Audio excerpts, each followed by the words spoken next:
l'AOL BM, Association des omnipraticiens de Limlel, a le plaisir d'organiser un webinaire avec le professeur Bakhater, professeur de pneumologie et enseignant à la faculté de médecine de Casablanca, actuellement et depuis 6 ans installé en libéral à Casablanca, et sponsorisé par les laboratoires Cooper Pharma, que nous tenons à remercier ici pour leur soutien. Ce webinaire portera sur le thème les infections respiratoires, cas cliniques. Lors de la préparation de ce webinaire, nous avons insisté avec le professeur Bakhater à ce que l'exposé soit pratique, axé sur les nouveautés concernant la pandémie Covid-19 et sur la grippe saisonnière et les autres pathologies qui peuvent survenir de façon concomitante avec la Covid-19. Cet exposé, nous allons essayer à ce qu'il soit pratique. On lui consacrera de point de vue organisationnel une demi-heure et l'autre demi-heure sera consacrée aux questions-réponses. Je demande à mes chers collègues, mes chers consoeurs et mes chers confrères, aussi bien de la région de Limlel-Khnifra que du reste du Maroc, à poser leurs questions sur le QR questions-réponses que nous allons regrouper en fin du webinaire et les présenter à notre cher professeur Bakhater. Avant de commencer, je voudrais نقرأ الفاتحة على روح أو على أرواح الأساتذة الأطباء وعلى جميع الأطباء كيفما كانت اختصاصاتهم والذين استشهدوا على أرض الواجب المهني الشهور الأخيرة. بسم الله الرحمن الرحيم. الحمد لله رب العالمين الرحمن الرحيم مالك يوم الدين إياك نعبد وإياك نستعين اهدنا الصراط المستقيم صراط الذين أنعمت عليهم غير المغضوب عليهم ولا الضالين. صدق الله العظيم. À vous la parole, professeur Bakhater. Merci, Dr Zaidi, notre président. Je remercie l'association de Bni Mellal qui nous fait confiance pour traiter ce sujet qui est, vu des circonstances actuelles, fort intéressant, qui est les infections respiratoires aiguës. Le sujet qu'on a choisi, ça concerne essentiellement les infections respiratoires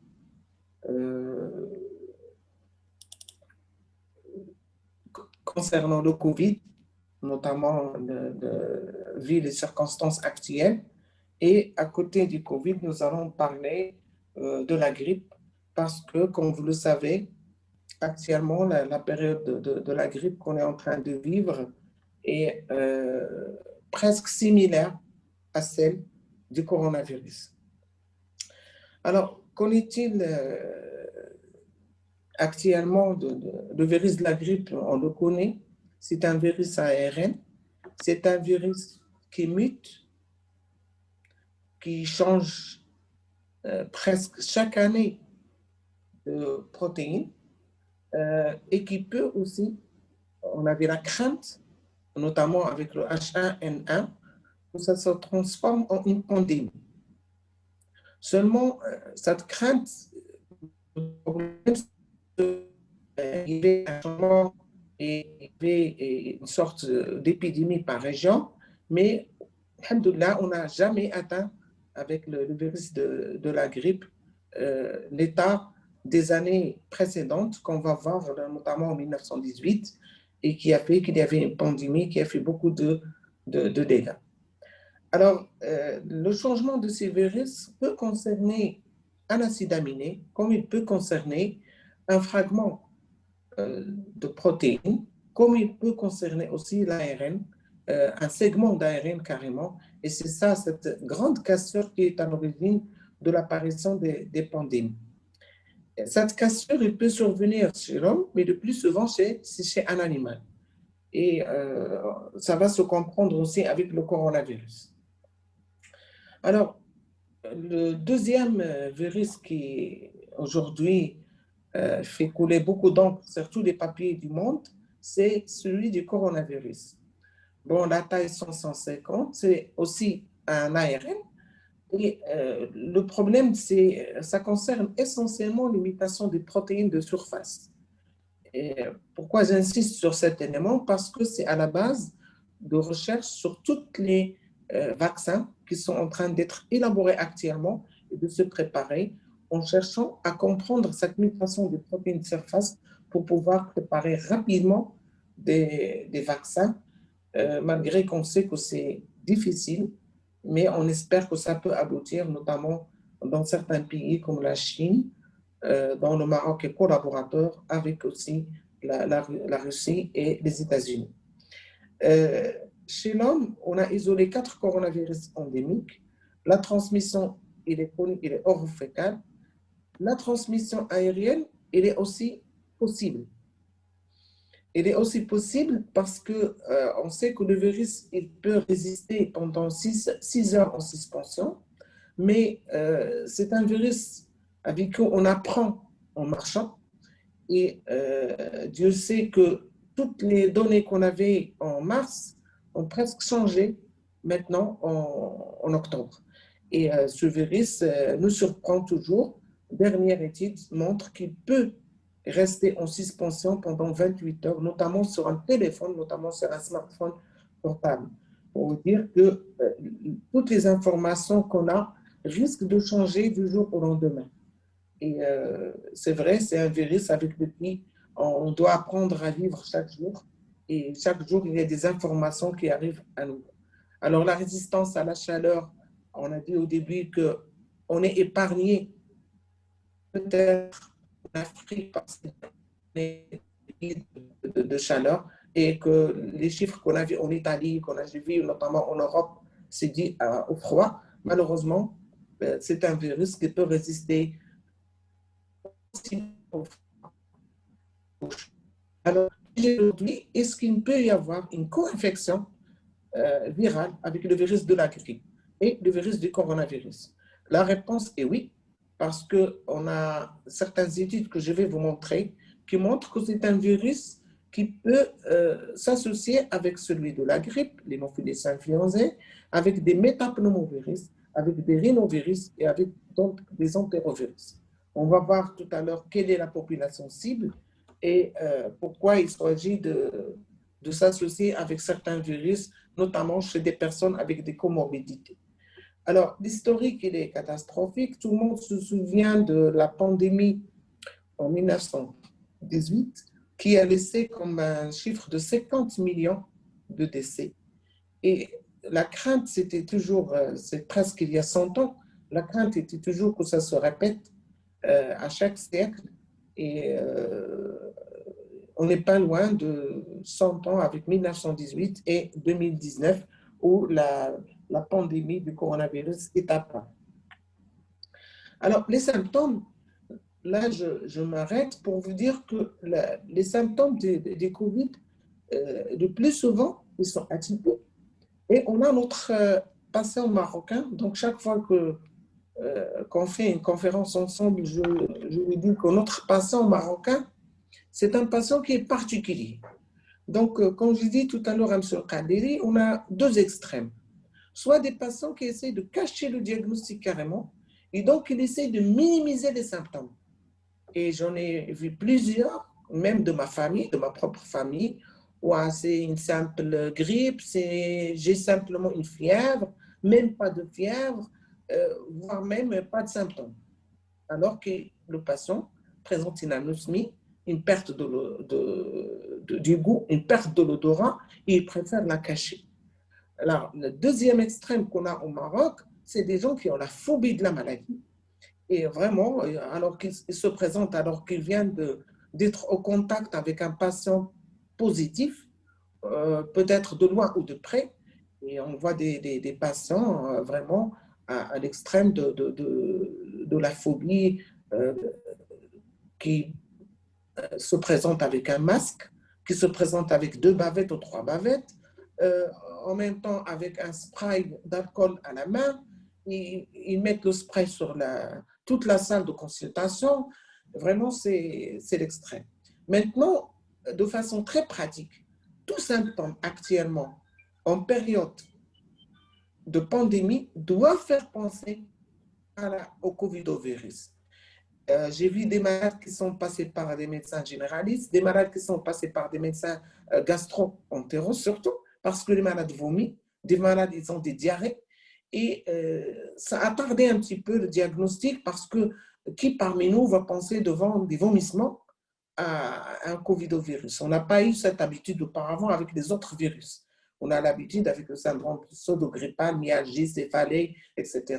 Mais j'ai remarqué qu'il y a beaucoup de malades avec des symptômes digestifs. Le deuxième symptôme le plus fréquent, c'est celui de la fatigue, l'asthénie.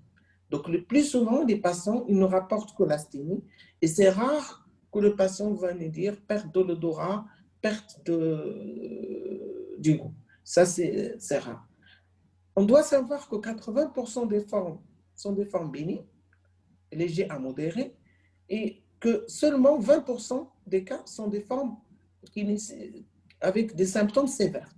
Alors, 16% au stade d'insuffisance respiratoire et 4%, c'est des cas critiques avec malheureusement une défaillance d'organes. Et dans ce 50% de ces 4% décèdent malheureusement une fois on est à la réanimation. Donc ça, c'est les chiffres et les statistiques de la France et de l'Europe. Mais chez nous, malheureusement, la mortalité est très élevée en milieu de réanimation. J'ai posé la question à certains de mes amis réanimateurs, ils me disent, un patient intubé ventilé, 90% il décède. Alors, qu'en est-il de la radiologie? Donc, on a parlé des symptômes et la chose la plus importante sur laquelle je voudrais insister, c'est essentiellement la désaturation. C'est-à-dire qu'un patient qui présente des symptômes pseudo-grippales, la première des choses à faire, en consultation, bien sûr, après l'auscultation, si on peut la faire, c'est de prendre un saturomètre et de prendre sa saturation. Normalement, elle est plus de 90, mais j'ai remarqué que les malades qui ont des lésions radiologiques, c'est moins de 92. Chez même des jeunes sportifs, je suis allée jusqu'à voir des malades au cabinet avec 70% de saturation. C'est un signe d'alarme. C'est un signe qui doit nous inciter à envoyer ce patient le plus vite possible dans un centre où il y a de l'oxygène. Alors, la radiologie, on a connu beaucoup de virus, mais ce virus de corona, il nous donne des images radiologiques typiques. C'est la première fois dans ma vie que je vois ça, avec des opacités, dites en images en verre dépoli. Ces images en verre dépoli, on les voit le plus souvent au niveau des bases, le plus souvent en périphérique. En périphérique, réalisant des opacités, un blanc tout simplement, surtout en périphérie bilatérale, diffus, et bien sûr en fonction de l'atteinte, on aura des signes cliniques. Plus l'atteinte est sévère, plus les signes cliniques sont très parlants. Une chose qui est importante, c'est que c'est positif même chez les gens qui sont asymptomatiques. Le scanner est le meilleur moyen de dépistage du coronavirus. Parce qu'on a pris même des malades qui n'ont aucun symptôme, mais tout simplement PCR positif ou même PCR négatif parfois, et on a fait des scanners et ça a permis de mettre en évidence les lésions et de sauver ces malades. Et si vous voyez avec moi, les lésions peuvent être unilatérales, très difficiles comme le cas ici sur le schéma A. On peut avoir des images bilatérales et difficiles à différents stades. Le stade de verre dépoli, c'est un stade au début, mais c'est des lésions qui peuvent évoluer au fur et à mesure vers une bronchopneumonie organisée, voire même vers une fibrose pulmonaire. Le plus souvent, on ne voit pas d'adénopathie médiastinale. Et comme je l'ai dit tout à l'heure, c'est des lésions essentiellement en verre dépoli pathognomoniques. Une fois on voit un patient, croyez-moi, maintenant, rien qu'à voir le scanner d'un patient, on dit ça c'est un Covid. Et ça, on ne l'a pas reconnu avec les autres virus. La question qui reste posée, est-ce qu'on ne faisait pas assez de scanners, notamment avec le H1N1? Et actuellement, on est en pleine période à l'entrée de l'hiver et peut-être on verra avec les scanners qui commencent à se faire maintenant presque de façon systématique. C'est vrai, on fait jusqu'à 10 scanners par jour là où je travaille et je dirais que 9 scanners sur 10 sont positifs. Voilà les images qu'on voyait avec les virus. J'ai essayé de rechercher des images que j'avais sur mes documents dans des opacités micronodulaires, on dirait un aspect de millière à petits grains confluents par endroits sur la radio. Ça, on ne le voit pas aujourd'hui avec le virus du coronavirus. On avait même des images trabéculaires et rético-micronodulaires réalisant un aspect de grande pneumonie, comme on le voit ici, voire même des petites opacités irobasales, comme on voit ici, qui peuvent être en rapport avec un syndrome bronchique débutant. Encore une fois, une image de miliaire avec des réticulations chez un patient. On voit ici les électrodes donc, qui est en réanimation, qui est en détresse respiratoire. Et c'est pourquoi le terme qu'on utilisait avec les autres virus, c'était syndrome de détresse respiratoire aiguë. Et une fois on voit ça sur la radio, on pensait à la maladie. Alors, je voudrais partager avec vous quelques cas cliniques que j'ai vécu au cabinet. Là, c'est un jeune homme de 30 ans. Je n'ai pas mis la date, mais ça date de mars-avril de mois 2020, où il était hospitalisé d'urgence à la clinique Cheikh Khalifa pour suspicion de coronavirus. Et donc là, c'est encore, même au sein des médecins, on voit des extrêmes. Soit qu'on prend les choses à la légère et on dit aux malades, prenez ce médicament, on donne des antidiarrhéiques, on donne des antiémétiques, etc. Et on perd 10 jours sans faire le diagnostic. Soit malheureusement, comme le cas de ce jeune homme, il a été même hospitalisé en milieu de réanimation pendant 5 jours et il a été traité par de la chloroquine avec l'azithromycine. Et le traitement, donc 5 jours, il a presque terminé. La PCR Covid qui revient négatif, on lui dit, vous n'avez pas de Covid, il faut sortir du service, il faut nous libérer la place. Il vient me voir au cabinet, je fais les BK dans l'expectoration, 4 croix positifs. Et donc, c'était une tuberculose, malheureusement, qu'on a pris pour un coronavirus parce qu'il parle de perte de l'odorat et perte du goût. Vous voyez que la phobie que ça peut créer, ce genre de maladie. Alors là, c'est un patient que je viens de voir rien que hier. Et c'est une femme plutôt, il a 34 ans, il est marié, 2 enfants. Et dans son entourage, il n'a pas de Covid, mais il a une sensation fébrile et une radio à la limite de la normale. Bon, tout ce que je peux vous dire sur la radio, c'est un petit syndrome bronchique à ce niveau-là, qu'on risque de prendre pour une bronchite aiguë. Après. Voilà, cette femme, elle-même, il m'a réclamé un scanner et sur le scanner, on voit des lésions à ce niveau-là, d'autres en basal droit, donc basal bilatéral. Ces lésions-là sont décrites typiquement des lésions en verre dépoli qui évoquent le coronavirus et la PCR était positive chez elle, alors que la patiente était asymptomatique. Encore une fois, l'intérêt du dépistage par le scanner. Et le scanner, maintenant, est devenu comme un outil mieux que la radio, parce que vous avez vu la radio de cette dame, il ne montre rien. Bien sûr, c'est une patiente au début qui a été mise sous azithromycine sans chloroquine. Elle refuse la chloroquine, elle refuse le corticoïde, mais vu l'apparition par la suite de dyspnée, il a compris qu'il fallait prendre le traitement et je pense qu'il a pris son traitement et qu'il est guéri. Alors, l'autre cas, c'est une fille de 14 ans. Ça n'a rien à voir avec le corona. Pour vous dire qu'il y a des diagnostics différentiels. On doit garder donc notre attention vis-à-vis d'autres maladies qui sont toujours là, qui n'ont pas disparu.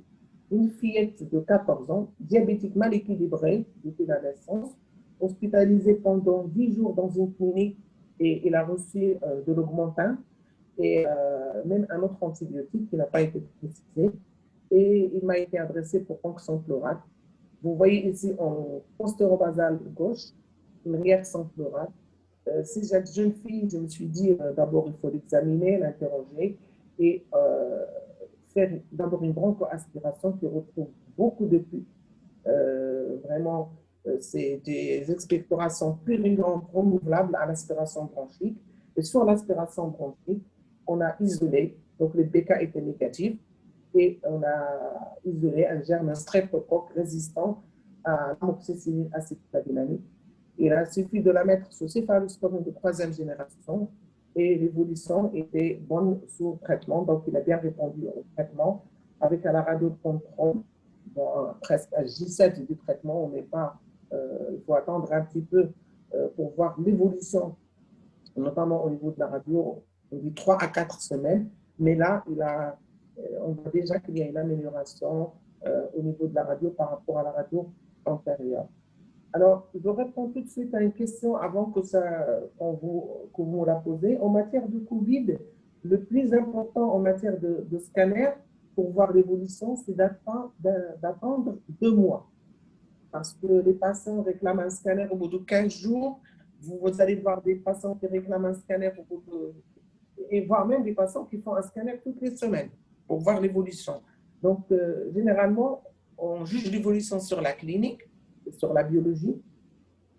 Et quand on a besoin, on peut faire une radiographie thoracique, mais l'évolution finale, elle est jugée surtout au niveau du scanner.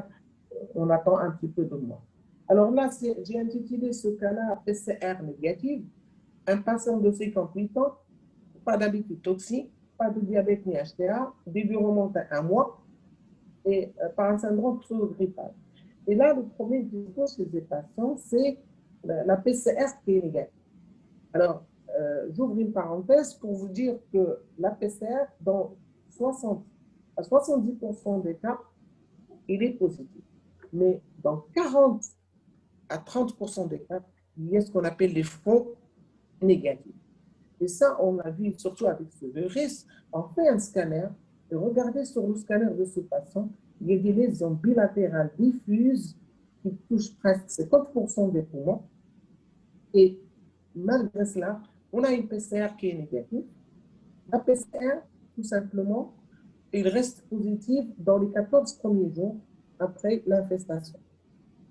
Et donc, vous allez voir beaucoup de patients. Maintenant, on voit les patients qui cherchent sur Internet, des patients qui viennent vous voir au cabinet. Ah, docteur, je n'ai pas de Covid parce que j'ai fait l'analyse au niveau du nez et on m'a dit que c'est négatif. Donc, alhamdoulilah, j'ai rien. Ils laissent tomber les médicaments. Et parfois, ils ne veulent même pas prendre le traitement. Ils disent que pour eux, ce n'est pas une maladie. Donc, pour nous, les médecins, la PCR, il revient positif dans 60% des cas. Et méfions-nous, dans 40% des cas, il y a des faux négatifs. Donc, il faut continuer à traiter ce patient. Raison de plus que si le scanner est positif. Alors, le scanner, il a une rentabilité de 85%. Je reviens sur un élément clinique qui est la fièvre. Et malheureusement, on voit tous les gens maintenant avec un thermomètre à l'entrée du cabinet en train de prendre la température. Oui, la température elle est présente, c'est 85% des patients qui ont le Covid. Mais au moment de l'examen, quand il se présente le patient, seulement 45% qui ont une température élevée. Seulement 45%. Et donc, encore une fois, il y a 55% qui peuvent échapper. Tout simplement, il a pris un comprimé d'aspirine ou un comprimé de Doliprane avant de venir vous voir et ça peut donc donner une température normale. D'ailleurs, presque tous nos patients qui commencent à prendre ce traitement, ajouter à cela, il y a certains patients qui prennent de la chloroquine, d'autres qui prennent même de l'azithromycine. Le plus souvent, les patients maintenant, tous les patients, docteur, j'ai déjà pris l'antibiotique à 3 comprimés. On dirait qu'on le vend comme des cacahuètes. Alors, si ce patient avec PCR négative, on a traité comme un Covid. Ce matin, j'ai fait une radio, il y a encore des lésions. Il est très fatigué, il a une asthénie et on a des opacités en basale bilatérale. Je vous dis que j'attends presque 1 mois pour faire un scanner, sinon 2 mois. mais on juge l'évolution surtout sur la clinique et la surveillance. C'est surtout ça, la saturation. Les malades qui s'aggravent, encore une fois, en Covid, c'est des malades hypoxiques. Et vous voyez une saturation tout de suite qui baisse moins de 90.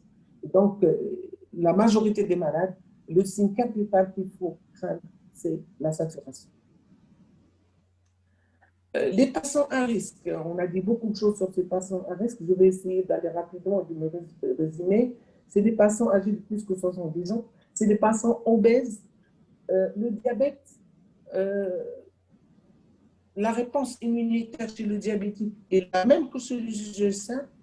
Seulement, il y a encore le nombre de décès chez les gens diabétiques est élevé par rapport à la population non diabétique.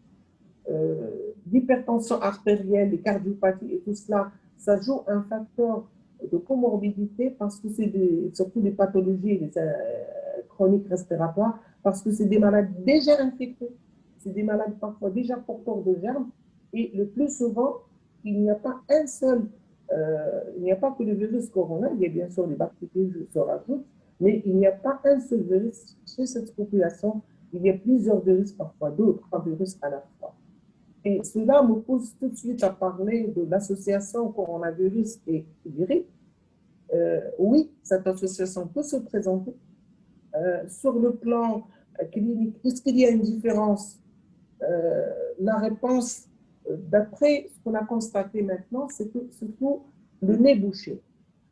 On a constaté que le coronavirus, il donne une perte de l'odorat, il donne une perte du goût, mais le nez, il reste libre. C'est des malades qui ne rapportent pas d'obstruction nasale. Par rapport à la rhinite allergique, par rapport à la rhinite en rapport avec l'hémophilus influenza, la grippe saisonnière, ils ont le nez bouché. Et moi, personnellement, ça fait une semaine, j'ai commencé à faire un syndrome pseudo-grippal. Le signe capital que j'ai attendu, c'est le nez. Est-ce qu'il est bouché? Je dis, alhamdoulilah, il est bouché, donc ce n'est pas un corona. J'ai fait des prélèvements, ils sont négatifs pour l'instant. On n'a pas encore attrapé la maladie. On espère que si c'est le cas, ça se passe calmement. On fait partie des 80% qui font une maladie bénigne. Alors, bien sûr, on parle des malades obèses, surtout. La femme enceinte, on n'a pas constaté par rapport à l'H1N1 qui donne des formes sévères mortelles chez la femme enceinte. Alors, le coronavirus, apparemment, il respecte les enfants et les femmes. Ils font que des formes bénignes le plus souvent, rarement des formes malignes. C'est surtout le sujet, plus que 70 ans, masculin, diabétique et obèse. C'est les malades qui arrivent en réanimation, malheureusement. Voilà la population qui décède. Ça répète tout de suite les choses que je viens de dire. Les malades qui consultent tardivement, les malades qui ont 70 ans, c'est généralement des hommes avec des images bilatérales diffuses et des malades intubés. Donc ça, c'est des séries françaises. Dans 57% des cas, malheureusement, ils vont jusqu'au décès. Alors, l'incidence de la maladie, ça dépend combien de tests on fait. Malheureusement, chez nous, on ne peut pas répondre à cette question parce que le plus souvent, les tests qui se font, c'est dans les grandes agglomérations, là où il y a plus de laboratoires, c'est Casablanca. Je vois que les chiffres de Casablanca sont tout le temps élevés. Moi, mon explication, c'est parce que tout simplement, on a plusieurs laboratoires à Casablanca qui font des tests. Il y a plusieurs agglomérations à côté de Casablanca, Mohamedia, Jida, voire même Kolibga, etc. Les gens qui viennent de loin pour se faire tester à Casablanca. C'est ça qui explique que les chiffres sont un peu élevés à Casablanca, voire même le taux d'incidence est très élevé à Casablanca. Alors, qu'est-ce qu'on fait devant un cas lorsqu'il se présente? Moi, je vais vous parler de façon pratique. Il m'arrive de recevoir des malades essoufflés avec des saturations à 70, voire même à 60 au cabinet. J'ai de l'oxygène, je le mets sous oxygène. Je ne refuse pas le patient, malgré que je sais que c'est un cas de COVID qui peut être contagieux. Alors, pour mon cabinet, ce que je fais, c'est que je demande à ma secrétaire de faire attendre les patients dans leur voiture. Actuellement, on n'a pas plus que 3 patients au cabinet. L'un à une salle d'attente, le premier à la salle d'attente et les deux autres, j'ai deux chambres isolées où je peux voir 3 patients en même temps.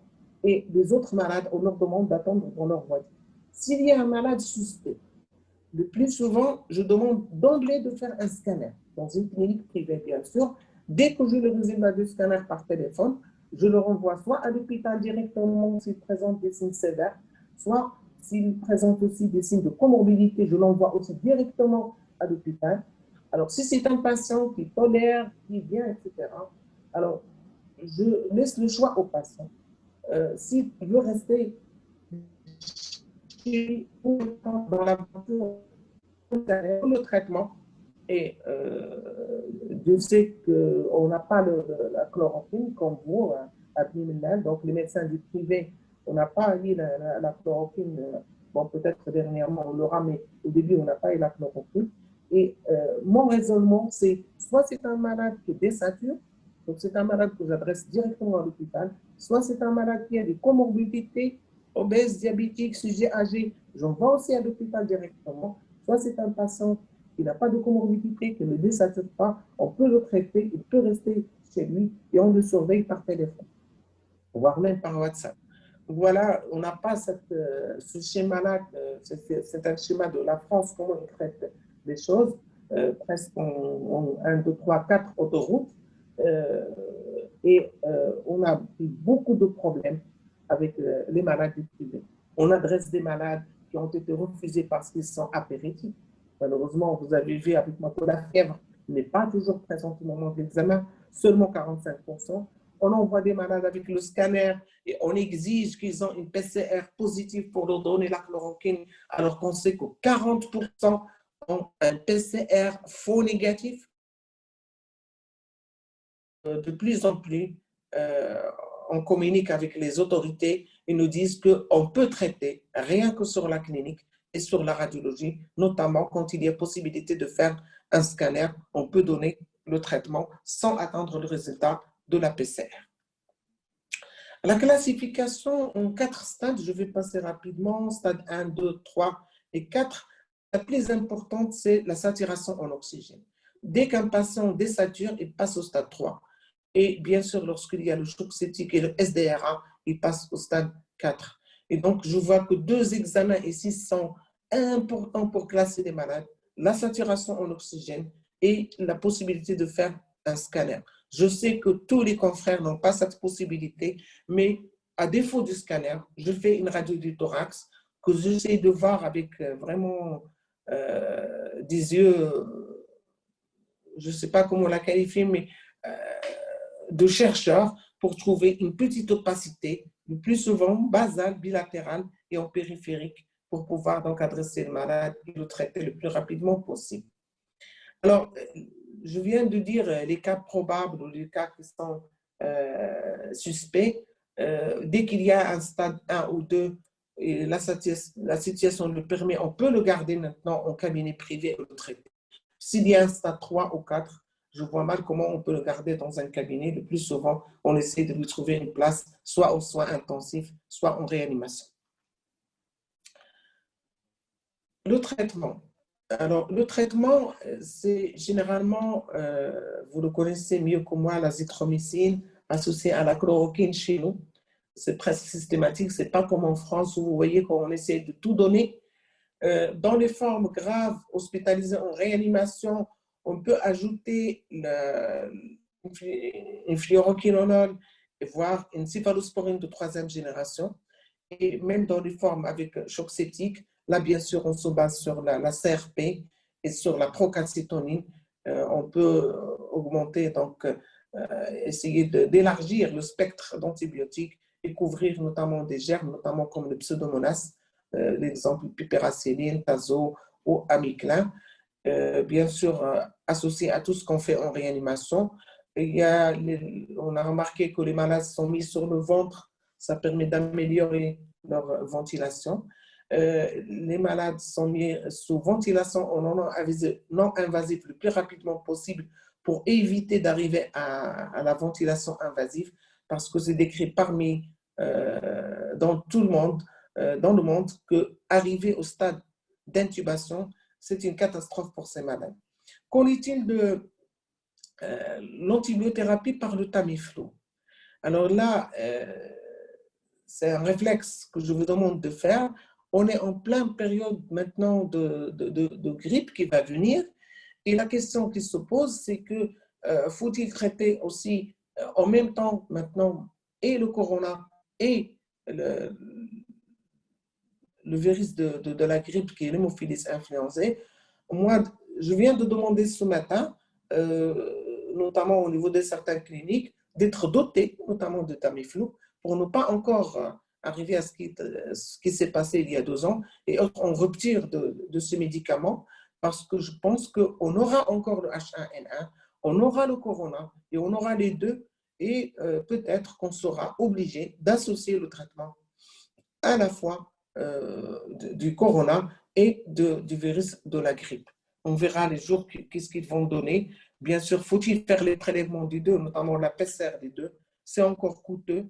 La PCR pour le H1N1, il coûte encore cher. C'est parfois même jusqu'à 1500 dirhams par prélèvement. Mais on verra que normalement, il faut le faire, notamment quand il y a des malades en réanimation, quand il y a des malades aux soins intensifs. Il faut se poser la question, est-ce qu'on n'a pas les deux virus?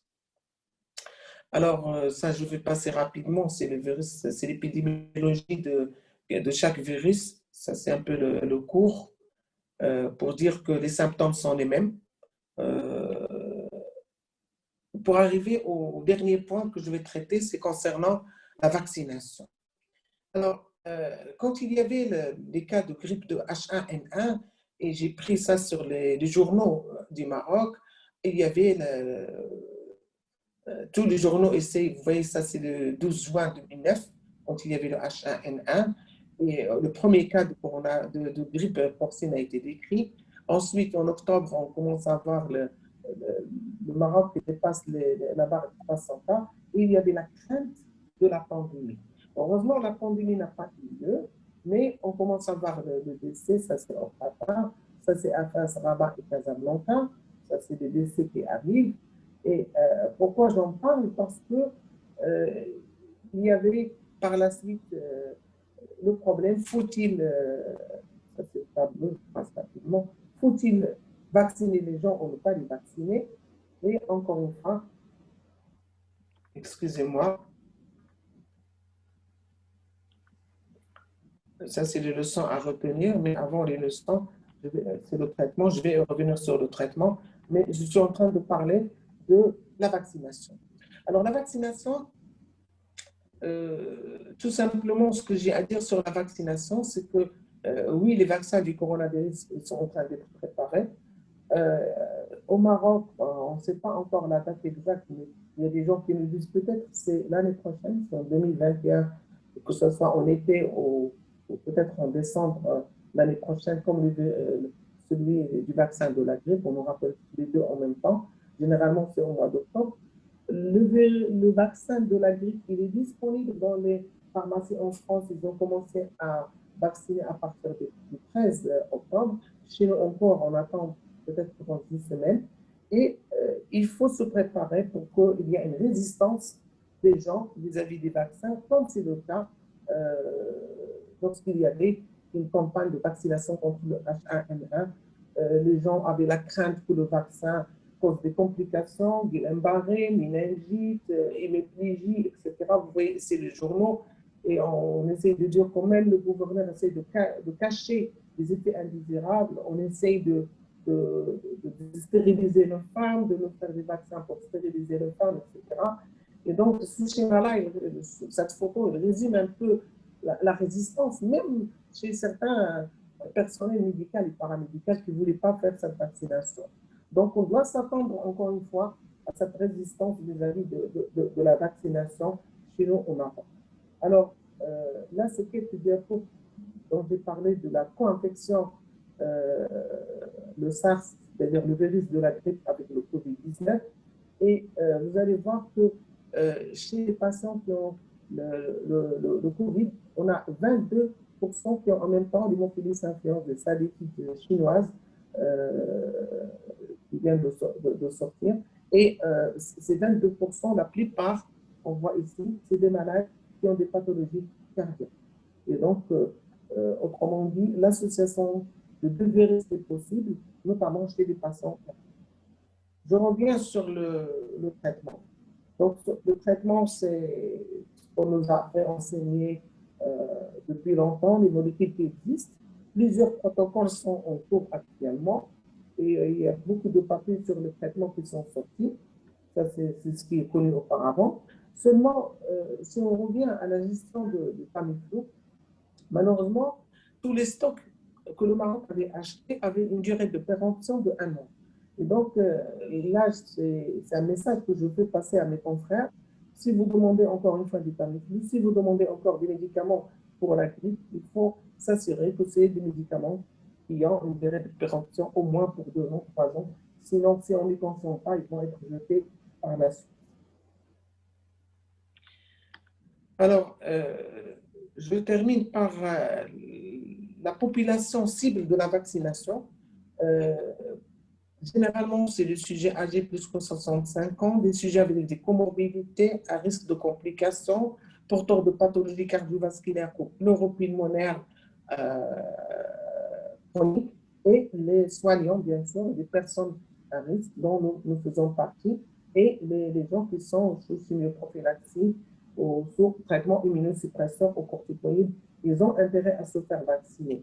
Maintenant, le vaccin de la grippe qui est disponible pour nous, je dis à tous nos amis, moi y compris, si on peut se faire vacciner par le vaccin saisonnier, oui, on le fait.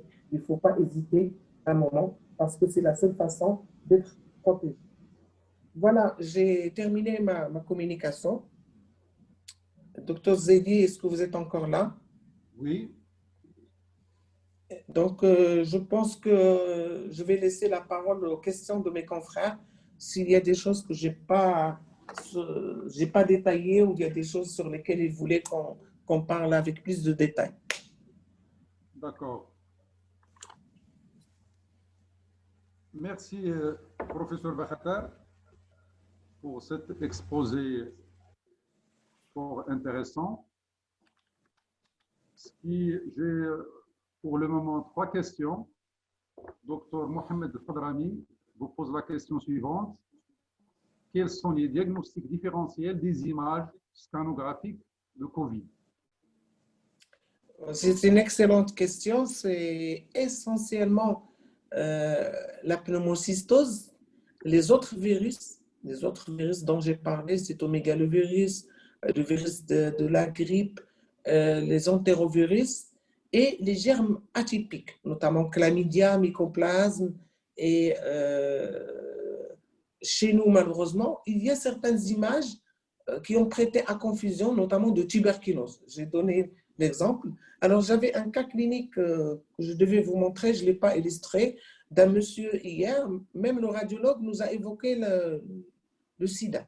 Il nous a dit, image de pneumocystose, évoquez le sida, faites la sérologie. J'ai fait la sérologie ce matin, heureusement, elle est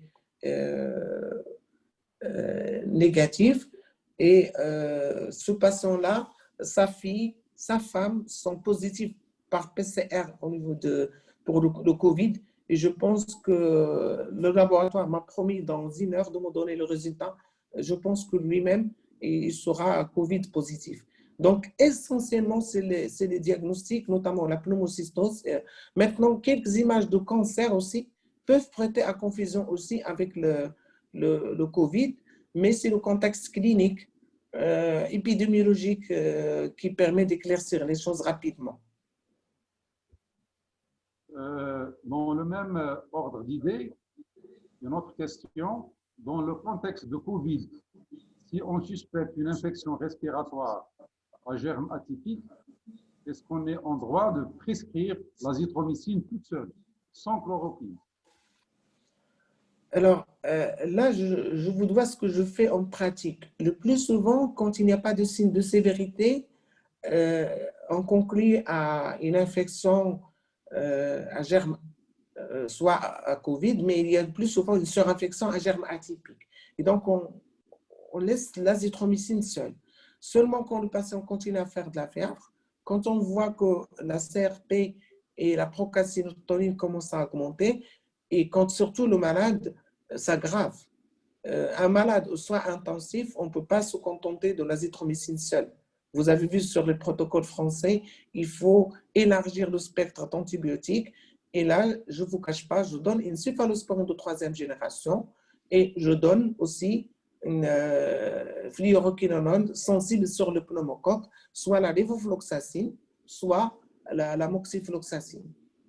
Le laboratoire qui nous fait l'honneur de cet webinaire aujourd'hui, ils ont le triaxan et ils ont les floxins. D'ailleurs, ils nous l'ont mis directement pour qu'on le voit. Donc, c'est de bons molécules qu'on peut aussi ajouter. Normalement, on garde l'azithromycine et on ajoute les 2 autres antibiotiques. Et généralement, on a de bons résultats. Une autre question, si vous permettez. Une question du docteur Azdin Khiraoui. Quand est-ce que le malade Covid-19 n'est plus contagieux? Bien sûr. Alors, après avoir reçu le traitement. Alors, concernant la contagiosité, c'est à J7, le patient, quand il reçoit son traitement, il est considéré comme non contagieux. Je m'explique. Les débuts du symptôme, le plus souvent, il correspond à J7 après l'infestation. C'est-à-dire le patient à J0, il est infesté, il a été en contact avec le virus, il se passe une semaine sans qu'on voit aucun signe chez le patient. À J7, on commence à voir les manifestations cliniques et les symptômes qui durent encore une semaine. Donc, dès le début des symptômes, le patient, on peut dire à J7, qu'il soit sous traitement ou sans traitement, il est plus contagieux. Maintenant, pour il y a certains qui disent vaudra mieux aller jusqu'à J14 pour pouvoir dire que ce patient, il est presque guéri. Donc, je vais répondre qu'à J7, il n'est pas contagieux. À J14, il est guéri. Faut-il faire des PCR de contrôle? Alors, on s'est amusé à les faire chez certains malades et on l'a regretté parce qu'il y a certains malades qui restent positifs au niveau PCR, même à 1 mois et demi. Et ça pose énormément de problèmes. Donc, normalement, je pense qu'on peut faire une PCR au début. Peut-être une PCR si le patient doit rejoindre son milieu de travail, s'il est enseignant, s'il va avoir un contact avec des sujets âgés, etc., il vaudra mieux s'assurer qu'elle est négative et refaire la PCR. Mais sinon, à J14, on est tranquille. On peut déclarer le patient qu'on guérit. D'accord. Une autre question, si vous permettez, de la part du docteur Mohamed Regli. Pour le traitement par les corticoïdes, ce n'est pas une erreur de ne pas donner les corticoïdes pour une courte durée par peur de diminuer l'immunité. Merci beaucoup, cher ami, d'avoir posé cette question. Alors, vous avez peur, pas de corticoïdes. Les premiers papiers qui sont sortis de l'étude chinoise, pas de corticoïdes, sauf malade asthmatique ou BPCO ou pour une autre raison. Par la suite, des études canadiennes ont montré l'intérêt de donner la corticothérapie, notamment chez les malades hypoxiques. Donc, moi, je ne donne pas systématiquement la corticothérapie. Les malades qui sont au stade 1, 2, j'essaie de ne pas donner la corticothérapie, mais dès que je vois des symptômes sévères, dès que je vois l'hypoxie, j'ajoute la corticothérapie. Vous avez dit de 5 à 10 jours, 40 mg par jour est largement suffisante et ça permet de sauver des malades d'arriver au stade d'insuffisance respiratoire et d'être admis en réanimation. Donc, on va de plus en plus vers la corticothérapie de courte durée, chose qu'on ne donnait pas au début de la pandémie. Docteur Rachid Tounoun, tout d'abord un grand merci pour la présentation. Et la question, si test rapide positif, est-ce qu'on traite immédiatement ou bien on attend la PCR? Merci.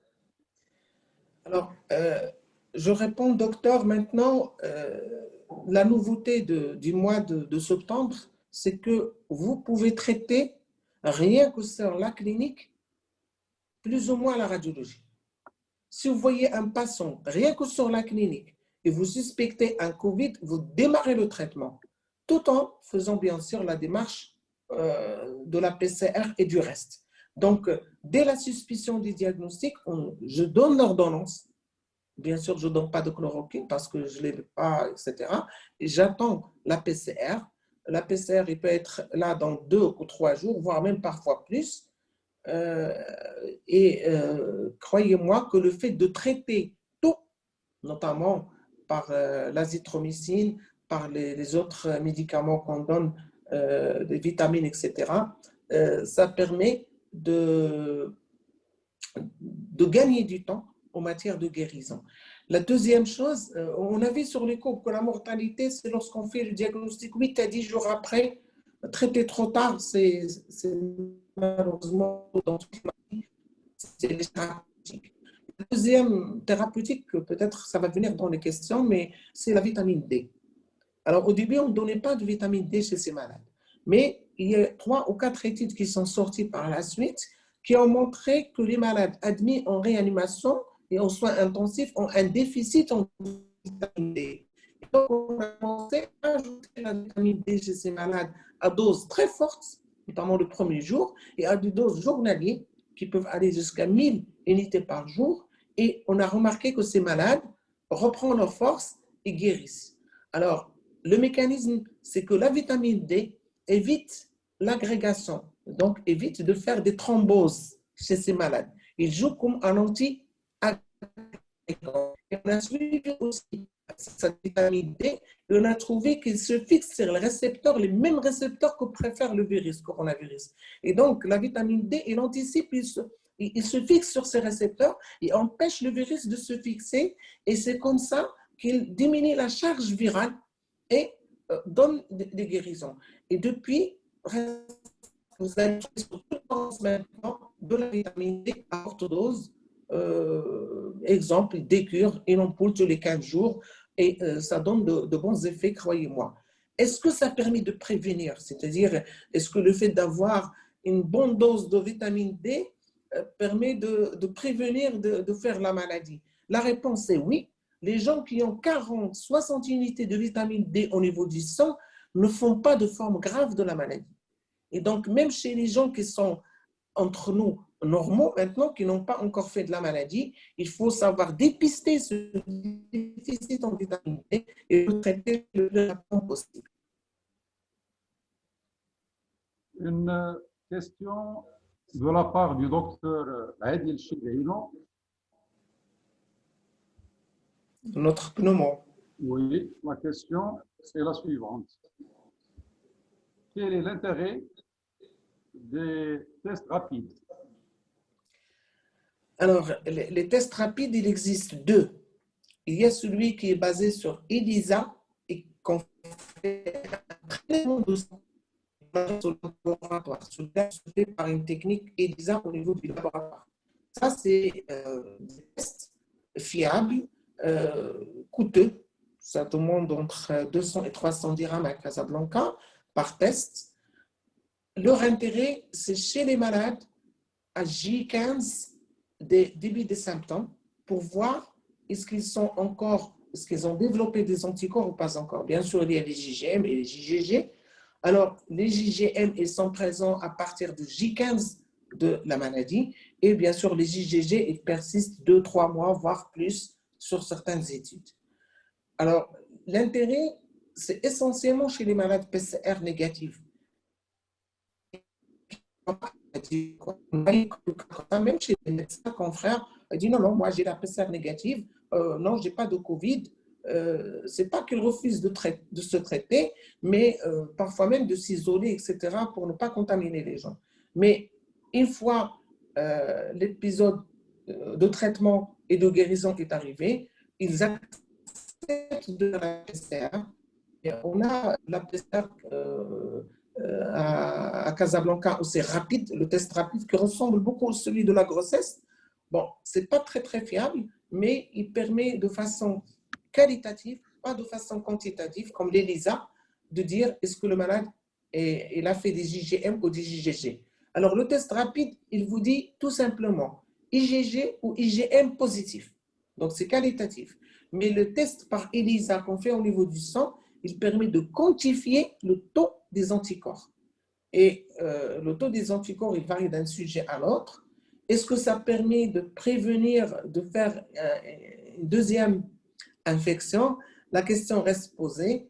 Alors, les malades de la Chine, il y a un malade sur 1 million qui font une rechute. Et cette rechute, bien sûr, est confirmée par PCR qui revient positif, mais ils font une maladie à moindre degré. C'est-à-dire que c'est comme ils gardent quand même une certaine immunité. Ce n'est pas des malades qui arrivent encore à la réanimation ou au décès. Donc, est-ce qu'il y a le risque de faire une réinfection? La réponse est oui. Un cas sur 1 million, c'est possible. Donc, on est 30 millions au Maroc ou 40 millions. Peut-être 40 Marocains vont refaire la maladie à nouveau. D'accord. Et une autre question, s'il vous plaît, de la part du docteur Mohamed Ergdi. Pour la contamination, certains disent que le maniportage est plus important que la voie respiratoire. Ça, c'est des études récentes. Le docteur a raison. Oui, on a essayé de suivre ce virus. Au début, on nous dit, c'était démontré, bien sûr, que le fait, est-ce que la contamination se fait plus par les mains que par les voies aériennes? On nous a dit que la contamination par voie aérienne est presque nulle, que le virus ne résiste pas parce que c'est des gouttelettes, et se dépose rapidement, et donc le virus, il résiste presque 3-4 heures sur un bureau ou sur une plateforme. Mais, encore une fois, les dernières études, ils montrent que ce virus, il reste en suspension et même la contamination par voie aérienne reste avec un grand point d'interrogation. C'est possible qu'un jour ou l'autre, on nous dit, oui, la contamination aérienne est possible.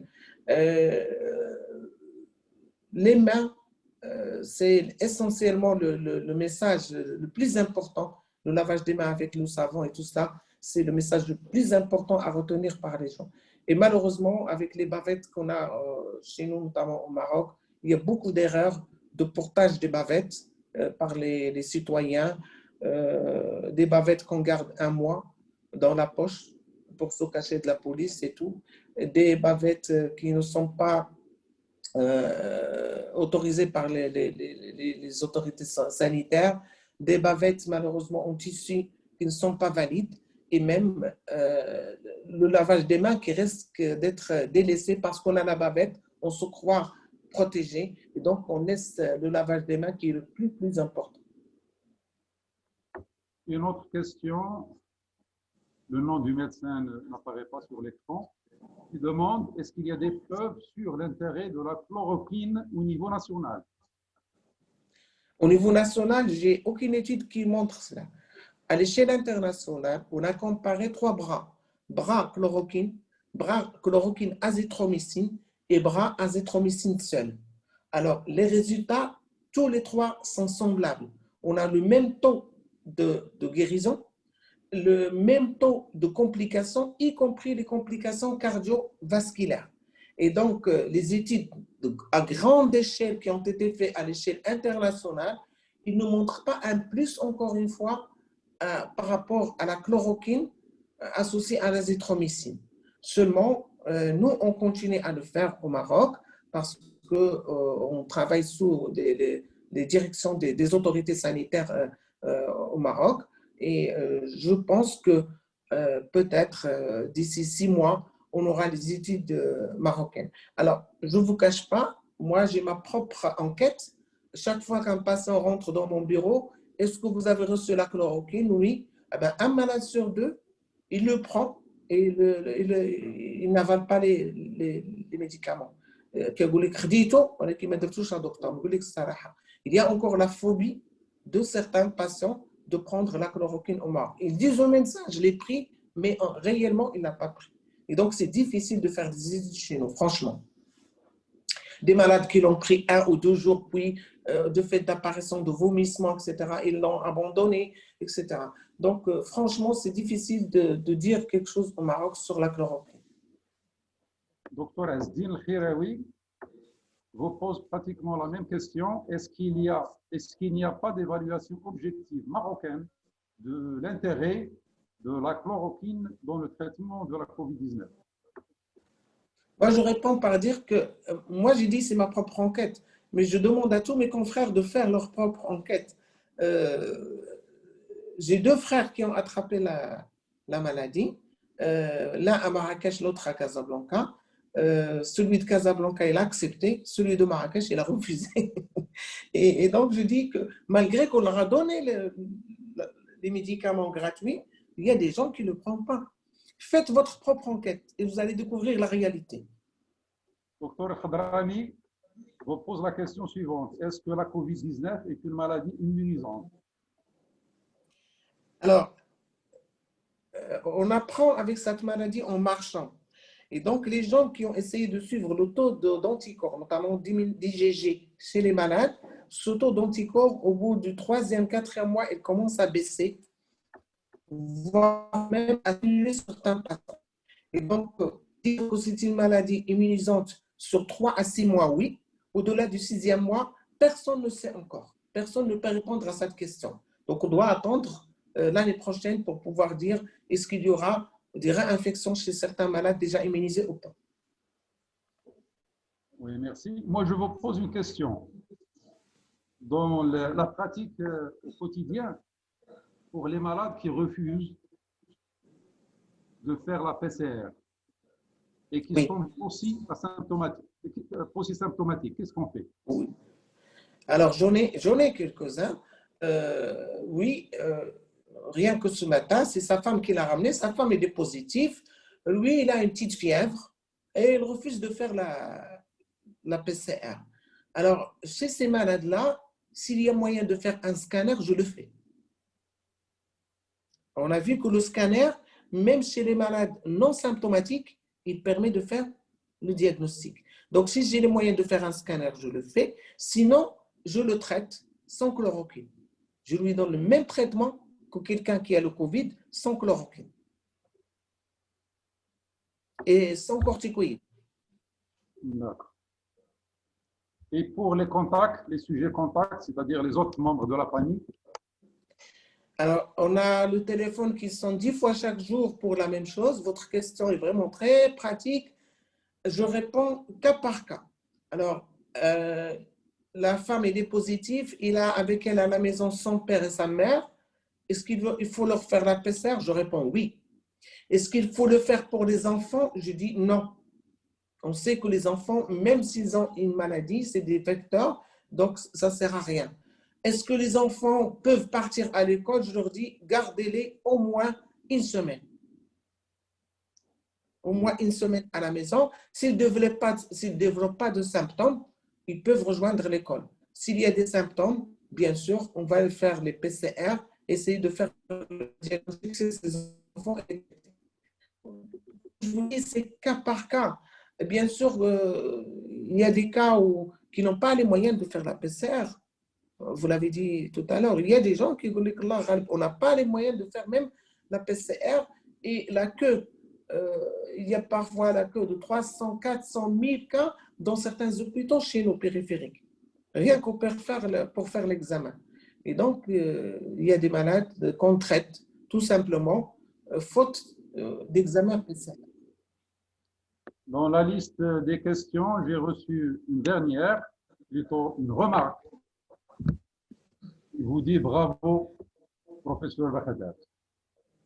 Merci beaucoup. J'ai une simple chose dont on n'a pas parlé, c'est le traitement anticoagulant. Alors, les études sont nombreuses qui ont essayé de voir le taux de dédimère chez les malades COVID. Et on a trouvé qu'il y a des taux de dédimère très élevés, à 30 000, 40 000. Donc, l'aspirine. Ensuite, on nous a dit pas d'anti-inflammatoire, essayez de donner l'héparine de bas poids moléculaire. Eh bien, les malades qui sont hospitalisés avec soit intensifs, soit en réanimation, ou qui ont une détresse respiratoire, on commence à voir même à domicile malheureusement maintenant, on leur donne en plus les parrains de poids moléculaire. Bon, exemple, l'Ovenox, entre 0,4 et 0,6 unités, une injection par jour pendant 12 jours. Au-delà de 12 jours, donc on n'a pas montré qu'il y a des effets bénéfiques. Il y a certains patients qui continuent à se faire injecter eux-mêmes, mais je pense qu'au-delà du 12e jour, l'effet thrombogène disparaît et ces malades peuvent arrêter ce traitement anticoagulant. Une dernière question, si vous le permettez, du docteur Kamel Saji. La dernière mise à jour du traitement du Covid-19.